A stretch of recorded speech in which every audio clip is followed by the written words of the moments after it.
Hi guys, my name is Mrs. Hampton and I'm the Digital Learning Coach at Lebanon Trail, and today you are going to be doing a digital breakout.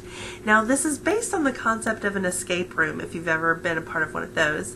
The idea is in an escape room that you get locked in a room, there's some sort of a theme involved, there's always several locks, and in order to get out you have to investigate the room and find the codes that will unlock the locks and get you out.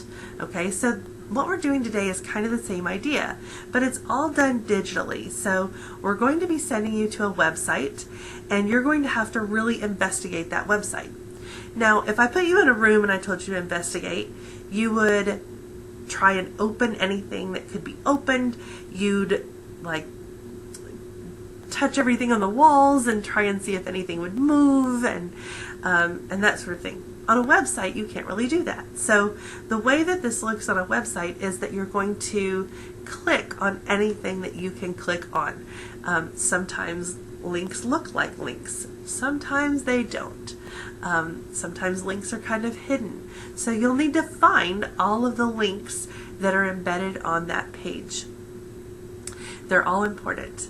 Okay? Now, a piece of advice. If you find something and it's super hard and you don't know what to do with it, or you find something that just doesn't make a whole lot of sense, go back to the website because chances are pretty good you haven't found all of the information you need yet. Alright? Just keep going back to that website and investigating further.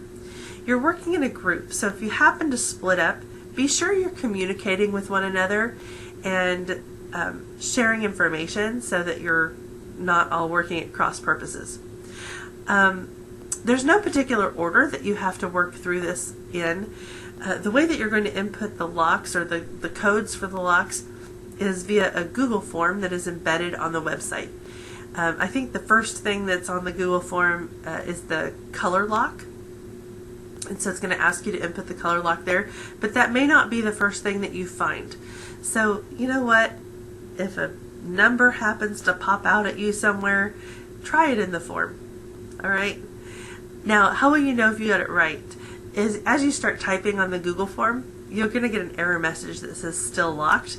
If you put the code in correctly, then that error message will disappear. That's how you'll know. When all of your codes are entered and there's no error messages, you'll be able to hit the next button to go on to the next step. Once you enter the codes, that part is done. The next page is where we collect your names and everything.